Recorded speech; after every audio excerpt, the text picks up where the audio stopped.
Well, let's get to the gifted Catherine McGregor, who's all of that. We normally talk about China and everything else. Catherine, on the one hand, the behaviour of people like Anastasia Palaszczuk, a public servant who says, we can't give you an exemption even though your 30-year-old son can't dress himself, can't brush his teeth, can't cut up food. Have you ever known an Australia like this, Catherine? No, I haven't.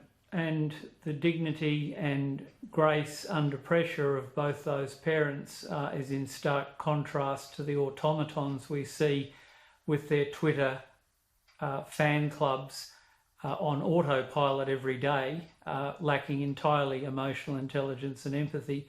And the dignity of those two women is a clarion call to the rest of Australia to wake up at the erosion of what's going on to a way of life that we're very lucky to see come out of this virus. You and I have talked a lot, and we'll keep on talking about sovereignty and liberty, and we've talked about both of those.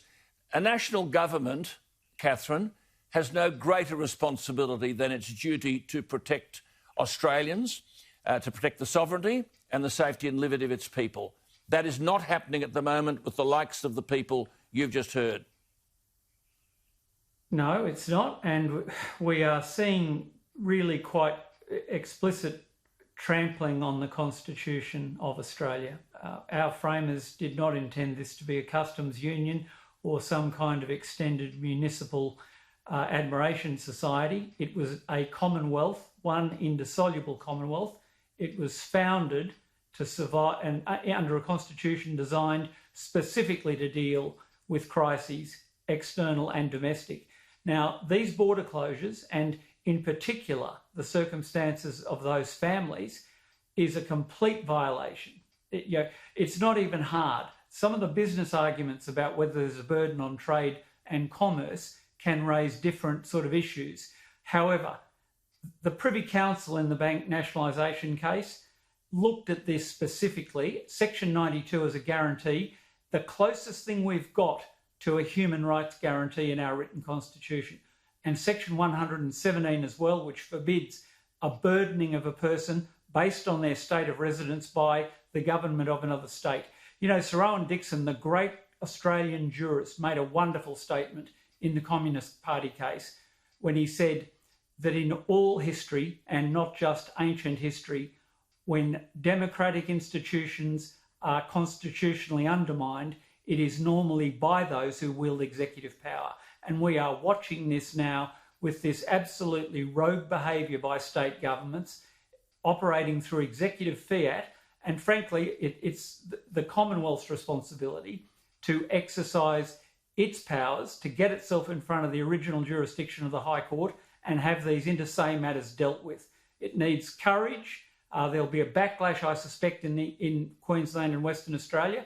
But I think the law is very, very clear, and the High Court would be screaming to bring clarity to these issues. But just before you go, we've got a Federal Attorney-General who's smart. We've got a Prime Minister. Where are they? I mean, here are families everywhere being treated like this. Their liberties being taken away, their freedoms got eroded. The mental, psychological and emotional consequences are enormous. Who is speaking up against the Andrews and the Palaszczuks of this world?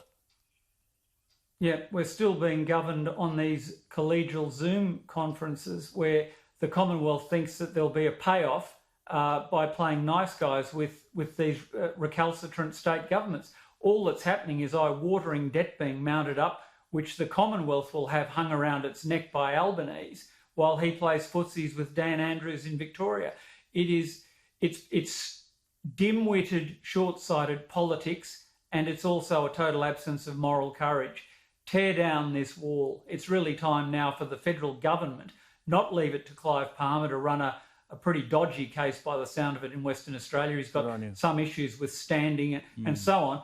They need to intervene in these matters now and put this before the justices, the full court of the High Court, and get a definitive reading of whether Section 92 means what it says, absolutely, about intercourse amongst the states being absolutely free. Brilliant. Gravett and Johnson 7-0 in World War II, Alan, which was a more existential crisis than this. Absolutely. It's time to have this sorted out according to law, not according to Zoom conferences. Good on you, Catherine. Magnificent stuff. Those two words, moral courage. who's got it in the leadership of Australia. There seems to be a significant moral courage deficit. You are outstanding. We are grateful to you, Catherine, and we'll talk again next week.